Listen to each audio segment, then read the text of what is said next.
On the Wire, in association with Ladbrokes. Well, if you thought having Aidan O'Brien on the show was good for our last preview, what about having Shane Foley? Shane Foley on this Ladbrokes sponsored On the Wire for the Irish Derby. The timing is as good as Shane Foley coming from behind on a horse that gets up on the line, because Shane has not been in action since, and I had to look this up, the 5th of June, when he had a very, very nasty spill on Snowhaven at Gorn. And he gets the all clear to return for arguably the 3 best days of racing, if not the best 3 days of racing of the year. It's bang up there. Shane, delighted to have you. How are you? Are you fit to go tonight, Saturday and Sunday? Yeah, delighted to be back. Actually not running tonight, Johnny. Said we'd leave it till Saturday and Sunday. So Paddy was happy. Been riding out the last couple of mornings, doing a bit in the gym as well. So yeah, no, it's good to be back. What was it like missing a winner of Royal Ascot? Or did it kind of, I suppose, were you selfless enough to say it was good that Jesse had a winner there? Look, I won't lie. It's bittersweet. Obviously, you want best for the yard, but at the same time, Royal Ascot winners are hard to come by. So yeah, it was a cheer and a kick in the teeth at the same time. But look, we all work hard. Jesse, straight for the yard this one.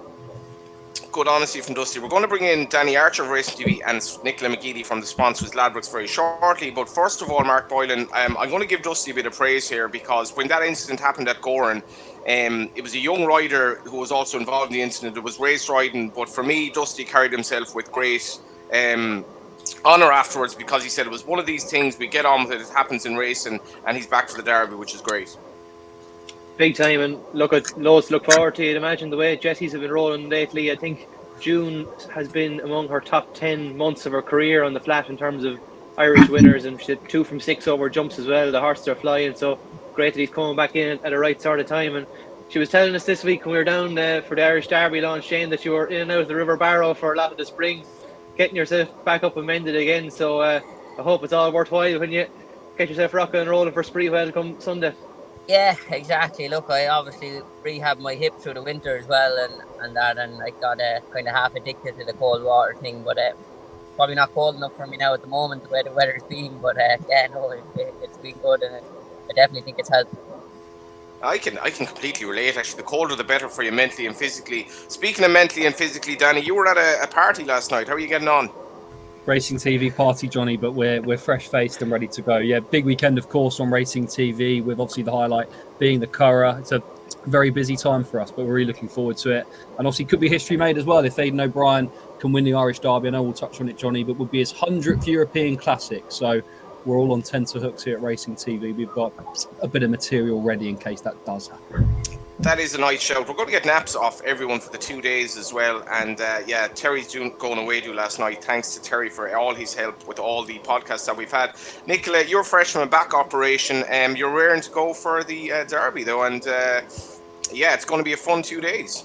Yeah, nothing to do with a great week at Royal Ascot, by the way. There was no partying there, unlike Danny. From last night, not at Ascot. Although, Danny, were you at Ascot? No, not this year. No, we can't talk about that. That's the other side. Let's move swiftly on. So Danny was in Ibiza the last time we spoke to him as well. He was in Ibiza, yeah. It's going to be a cracking 2 days at the Irish Derby, and like Royal Ascot, it was just shock after shock. So I don't think we're going to have it all our own way over the next 2 days, though. There's some really hot favourites here. Okay, let's get to it, Nicola. The Derby betting, we're going to have a raging hot favourite, and will we have a little bit of betting without? Because I think that's a market that's going to attract a lot of people, possibly back in Shane's horse. Yeah, I know. We all know, that we've got this very short-priced favourite in Auguste Rodin at 2-5. Many factors for it, including, the fact that he's won the UK equivalent. He's looking for the Derby double. His form has gotten even better. Watch this turn of foot, Nicola, on the outside. Yeah, his form's gotten even better since then, obviously with King of Steel winning at Royal Ascot. And the brilliant Ryan Moore's on board. And the Irish Derby is a race that actually eludes him. And there isn't a lot he hasn't won. He'll certainly be very hungry to do it here. And of course, O'Brien, he's looking for that milestone achievement to land his 100th Classic, which is just unreal and not surprising. We did see money for the second favourite, though, White Birch at 5-1. He has scope to improve on his third place in the Epsom Derby, but he needs to find 6 lengths with the favourite. I don't think he will. But as you mentioned, we do have betting without. He's 13 to 8 there. I did mention, Johnny, people are going to be looking for bigger prices, as we'd seen at Ascot last week. We could be seeing some of the bigger priced horses being backed. Peking Opera is a big outsider there at 40 to 1. And yes, that might come too soon after Ascot, but he did put in a decent performance at Ascot, beaten by Gregory, but he drops back here and might run into a place. Shane, we're just gonna look back in the Derby again here, Shane. Can you give supporters of Sprewell any sort of hope that he can narrow the gap, or he can even, I suppose, reverse form with White Birch, which he has to do as well? Yeah, definitely. Look, Johnny, any obviously rain that falls will be a help to me as well. The ground was quite firm in Epsom. I don't think he handled the track. We didn't go that fast, and it got a bit tactical, and I thought I was following the right horses down into the straight, William Buick and Passenger, and the two of them stopped in front of me, stopped dead, and I got brought to a standstill. So and it did. I had to quicken again for the second time. I feel I would have. If I had a smooth, clean run in a true run race, I'd have definitely been a couple of lengths closer. Look, obviously the winner was very good, but I think the demands of the Curragh track and everything will suit myself and White Birch more than it might suit the favourite. That's very interesting. If we can get the VT of the Derby back up again, Mark, can you talk me a little bit through this? What Shane is saying is interesting there, because we're dealing with, obviously, okay, so you have White Birch, you see the grey horse there. Obviously, Shane's horse then is going to meet traffic, and he's going to run on into a sort of an eye-catching fourth, Mark, but ultimately the winner is very good as well. Yeah, look, I think there's big ground to make up between threatening the winner and finishing a closer position, but I do think Sprewell will finish in front of White Birch at the very least this time around. White Birch, he's had a little bit of a busier time the last couple of months, for all the Sprewell was out earlier at Naas in the season, but I just think Sprewell, the traffic problems he encountered, just White Birch can get himself on the back foot, can't he? I know he can maybe sharpen up with racing as we go, but I just be a little concerned. Maybe he can get away with that a little bit easier at the Curragh, a track like this in Epsom, but I just can see Sprewell running on into a place a little bit better. Overall, I do think if you're looking at your without market, there could be a bit of value there and up and under. I think he's unexposed. Okay, he's a maiden going into the Irish Derby, but his form is rock solid. It ties in with Sprewell, it ties in with White Birch, and I just like the fact he comes here with a little bit of freshness under himself rather than going to Epsom. If I had one thing to crib Auguste Rodin about heading into this, it would just be slightly wary maybe that you look at Little Big Bear. He had a blowout in the Guineas, bounces back at Haydock, and we maybe just didn't see him to absolute peak levels at Ascot. It was a huge effort, I thought, from Auguste Rodin to recover from the Guineas.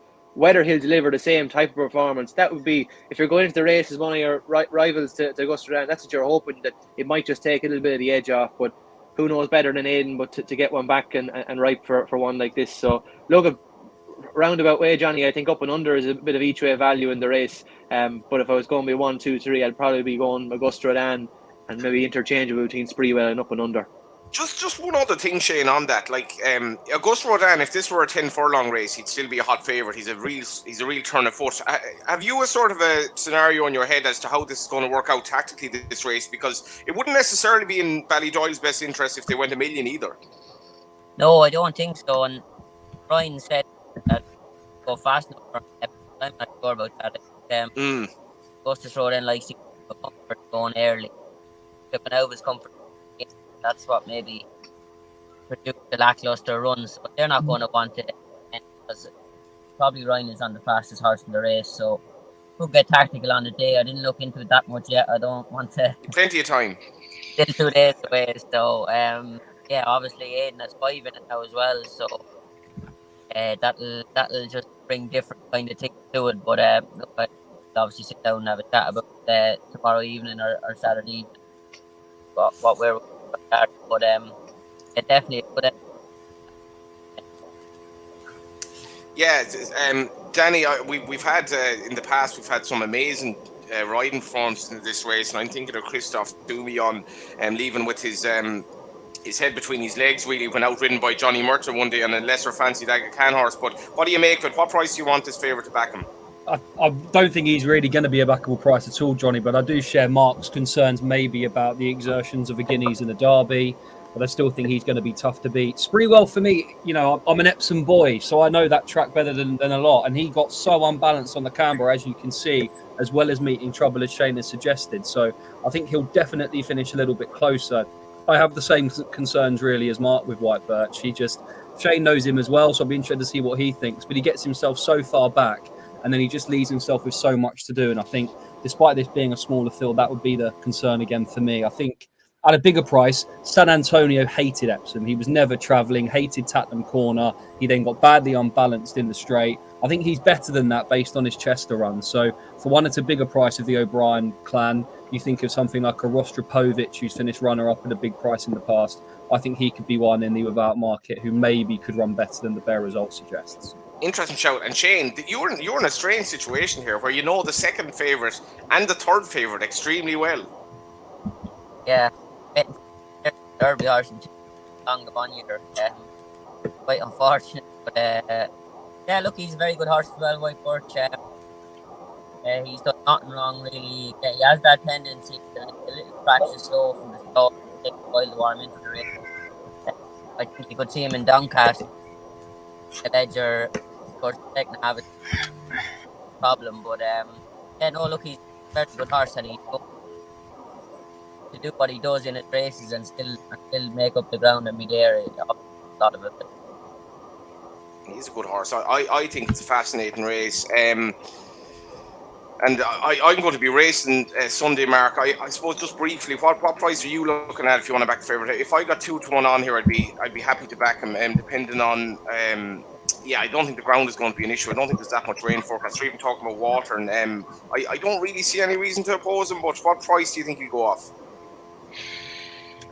I think probably you're in the 4 to 9 sort of round for me to, similar sort of round to that, I think, and you could be, if that's your sort of price, that's your sort of punch you're dealing with. I think that's probably more than fair. I do think he's superior to them. Even official ratings, he's a good £9 clear of everything in here. It's just to me whether he absolutely runs to that top figure again. But look at, it's amazing. Ryan Moore, to me, the best jockey in the world right now. I didn't think he put a foot wrong all week at Epsom, or Ascot, I should say. Thought it was outstanding to watch him in so many scenarios. This race has been a bogey one from down the years. It's amazing when you're teaming up with Ballydoyle so often that he just hasn't managed to get on the back of a winner in it just yet. I'm looking through the list of them here. He's been beaten on favourites: Tuesday, High Definition, Anthony Van Dyke, Saxon Warrior, Wings of Eagles, Carton House, Tartan Bear, even at short prices, the likes of Idaho, Highland Reel. This race, he absolutely deserves the bounce of the ball in it, but I'd say if Auguste Rodin does get beat this weekend, he'll be going, what is it about the Curragh? I need a change of look around here, but look around 4 to 9. Would that make sense to you, Johnny? Yeah. I think you might get 2-1 on. I think you go off about 2 to 5, 4 to 9, something like that. And I think he'll win. But what a race we have in store. And you've each way angles as well. And as Nicholas says, the betting without. Shane, just briefly, the first race we've obviously declarations for as well. The 2-year-old race looks an absolute cracker. You've a select bunch of rides this weekend, but this is a good renewal of the Railway Stakes. You've an interesting horse here in the shape of Supersonic Man. Yeah, I loved him in Tipperary, and maybe the whole occasion got to him and Ascot a bit, bounced him back quick, but there's a good few in that race, His Majesty in that, but definitely think to step up to 6 furlongs. Look, I don't know if he's top drawer. His Ascot run was a little bit disappointing, but definitely think he's better than that. But the Railway is always a good race. Lucky Vega got beaten it and then went on to win the Phoenix after, but it does all normally throw up good fast 2-year-olds, and we've seen how good the Big Bear was in it last year. Briefly as well, your other ride is Bold Discovery. That's in the Celebration Stakes. Yeah, he's a horse that's disappointed us. He had a really good run in his trial in Leopardstown. Had a few bits and problems, couple of allergies, and there was an excuse for his he worked at the Curragh on Tuesday. Now, I didn't ride him, I was there to watch him, and seemed to work well, but he's a horse with ability, but we just haven't seen the true Bold Discoveries yet. He's a big unit, so hopefully he could develop into a nice horse for the second half of the year. Briefly, what can you say about Jessica Harrington? So what can you say? I don't really say anything. Everybody knows her. What she's dealt with the last 6 to 8 months, and out with the way she has, and it just seems like she's hungrier even now. I thought she might have took the foot off the gas a bit, the stare got and everything, but it just seems like she wants to win more now and travel further, and she's a phenomenal. She really is, right. The rest of the cards, we'll get napped shortly. I'm going to give a couple of horses. in a moment. But before I do that, Danny, what do you like in the rest of the card? With the Railway Stakes, some banging handicaps as well. Yeah, so I'll fly through mine quickly here, Johnny. First up, Unquestionable in the Railway Stakes. I thought it was a good run on debut, looked badly in need of the experience. Thought he was a banker to go to Royal Ascot, but they've decided to swerve that and come here. Whereas obviously the likes of Bucanero Fuerte, Stable Companion, His Majesty have all run in that. And I take Supersonic Man on point for Shane as well, but I thought he was very tough to beat there. I thought based on his form, he should go close. Anna Syra was the pick in the Dash Stakes at 225.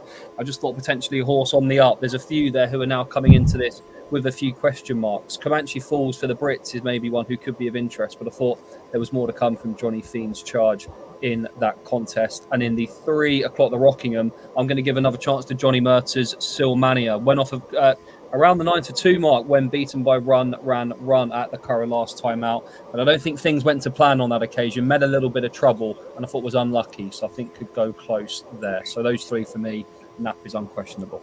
I think Run is interesting with a view to a couple of horses this weekend. I'm going to give Bold Emperor in the mile handicap. Just briefly on that, Dusty, what's it like to ride a mile handicap at the Curragh when there are 23 runners? Look, the Curragh normally, obviously, big track for that. And although the speed and they can't get the pace on grand to sort themselves out and slow, get a bit congested, got to run that up.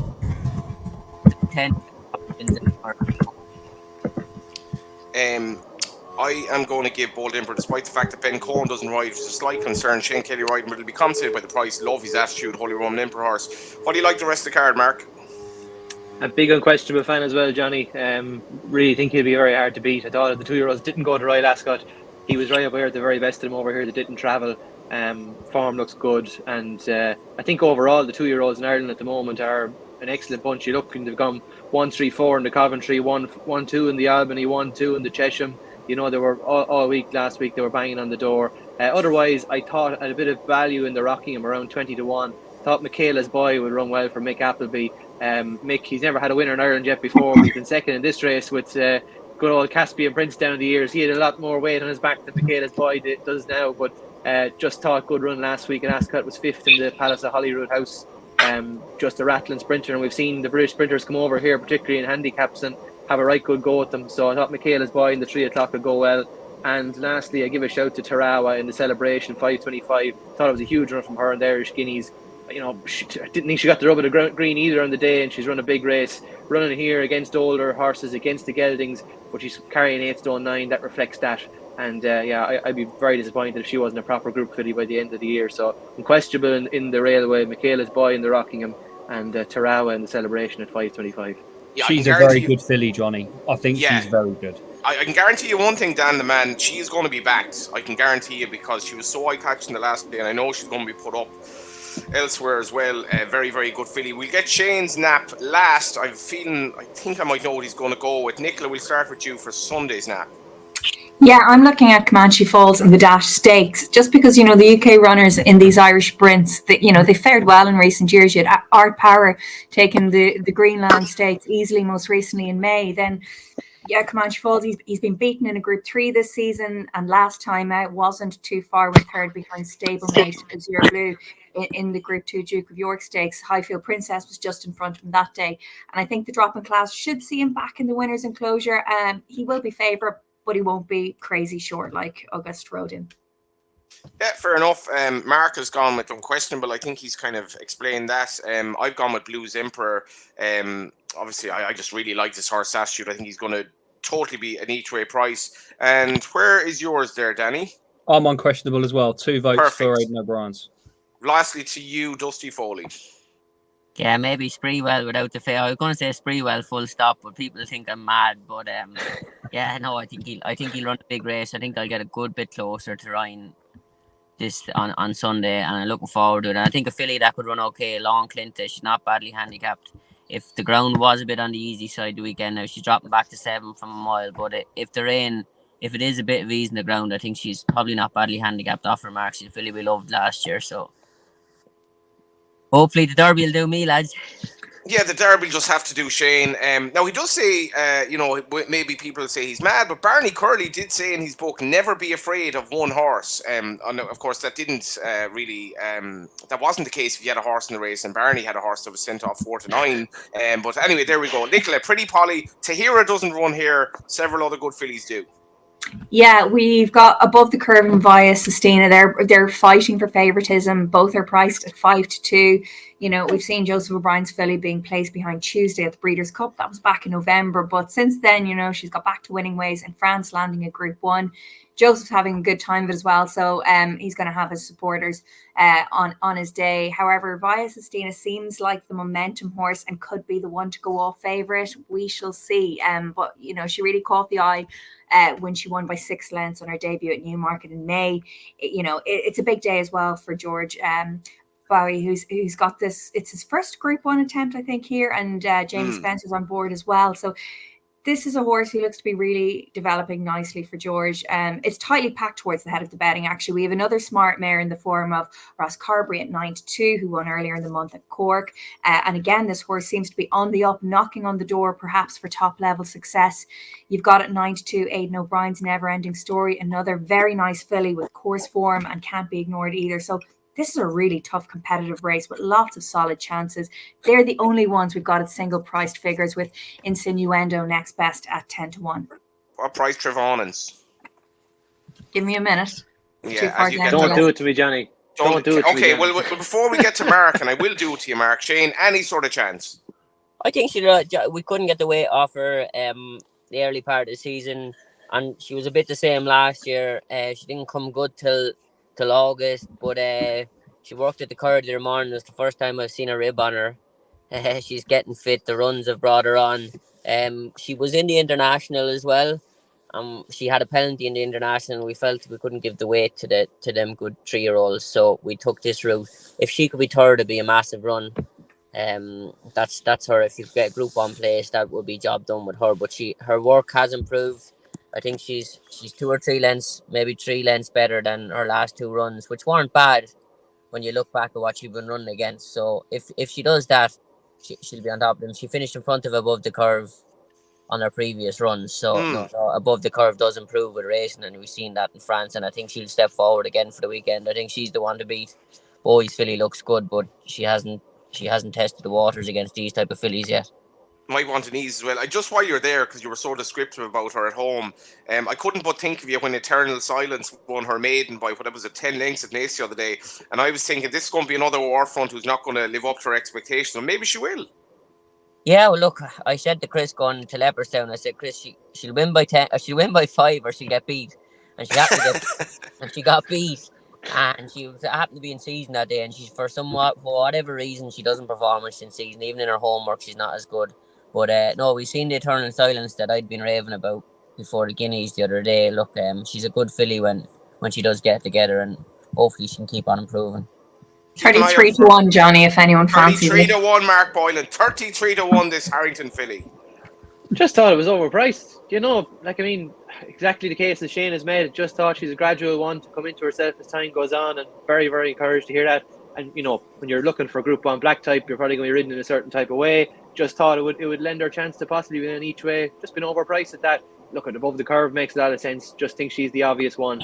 But if I came here and tipped favourites all day, it wouldn't be much crack. So, look, I just thought she was a bit of value in it. I'd be kind of interested in one. I thought when the decks first came out, Ryan Moore was down to ride Never Ending Story and then switched up to ride Above the Curve. I was surprised when I saw it at first. Maybe a technical pressing finger buttons incorrectly at declaration time, but that doesn't happen too often down there. But I think she's a smart filly, Never Ending Story, but just it's a big ask against the older horses here. I'll have a bit of Trevonans each way.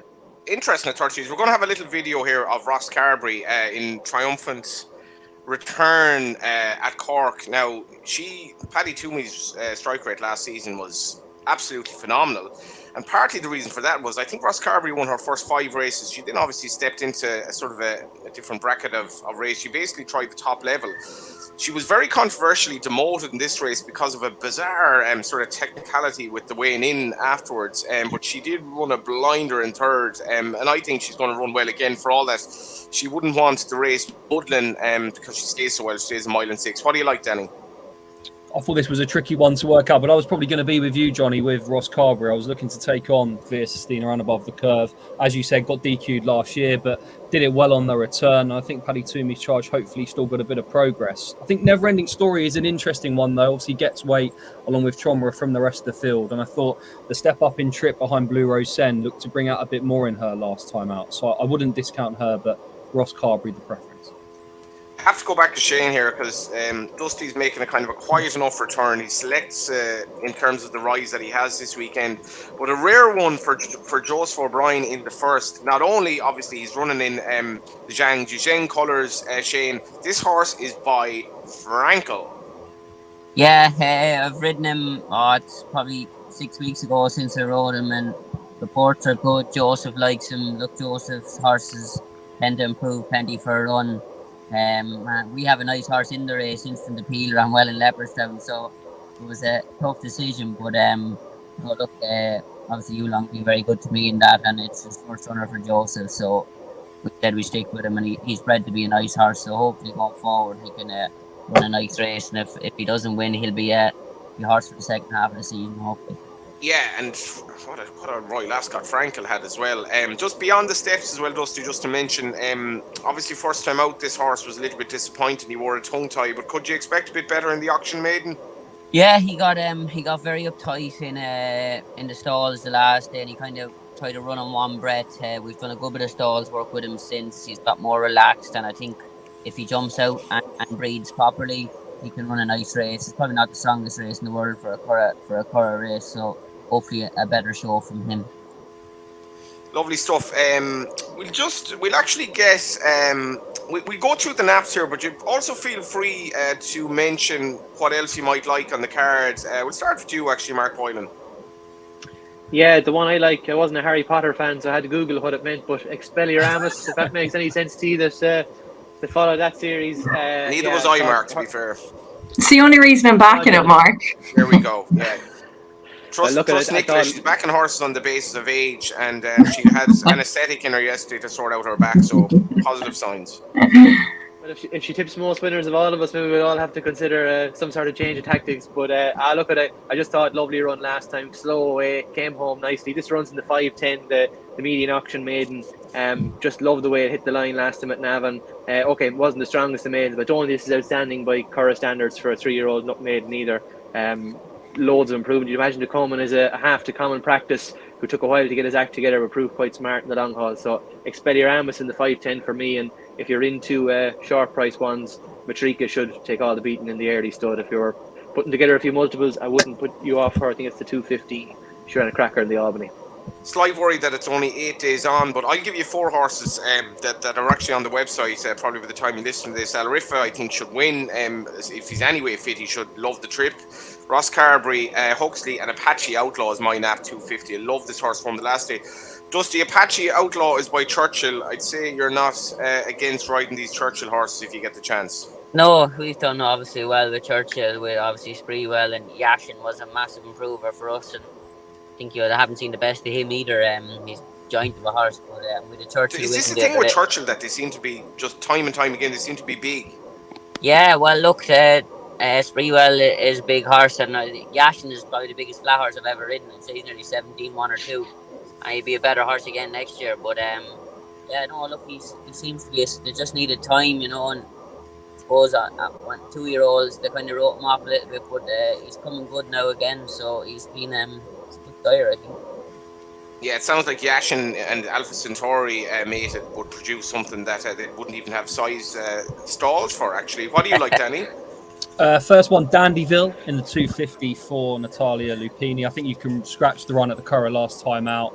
Just didn't look right on that occasion. And if you go back to the form of the Nace win, I think off a mark of 86, I wouldn't put you off that one. As you've already said, Johnny, remember you can get Johnny's tips on the racingtv.com website, and he makes a good case for our Riffer, and I'm completely in agreement with you, Johnny. I can't believe 11 to 10, I think, is available at the minute. I think Alfred Munnings is another interesting runner in that contest, but I thought on our Riffer's form should be going off odds on.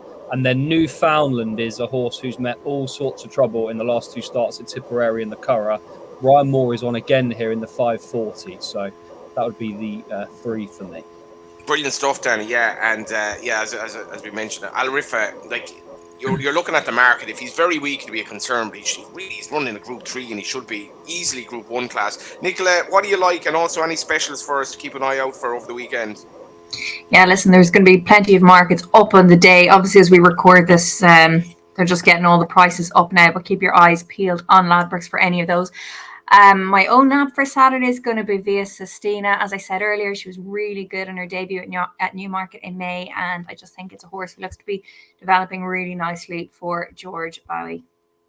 Yeah, Mark Boylan's nap, Expelloramus, and you can check out Mark in the Irish field over the weekend as well, and he will be racing on Sunday, as will I, and as will Dusty Foley. All the races are on Racing TV, and do remember to gamble responsibly. This is a long weekend. We've 23 races thereabouts at the Curragh alone, so gamble responsibly. Shane, give us something to look forward to if we don't make money at the Curragh this weekend. Oh, we've some lovely 2-year-olds. I think we've a lot of big 7 furlong mile horses. We've a couple of Frankels. We've filly, our Vagabond comic book is her name. She filly alike, and we've a no-name ever filly that hasn't ran yet. Both belong to you long, but and we've a Kingman, our Starfish. But no, we've I think we're going to have a good second half of the season with our 2-year-olds. We haven't ran a whole lot of 2-year-olds because there were more second half of the season. So looking forward to getting a hold of them and getting going with them in the next couple of weeks. One other thing to ask you, I tipped up that horse of Joseph O'Brien's in the sprint, who's ridden by Conor Stone Walsh, claiming 7. One thing that has struck me, Dusty, is the standard of young riders in Ireland at the moment is phenomenal. Has that impressed you as well?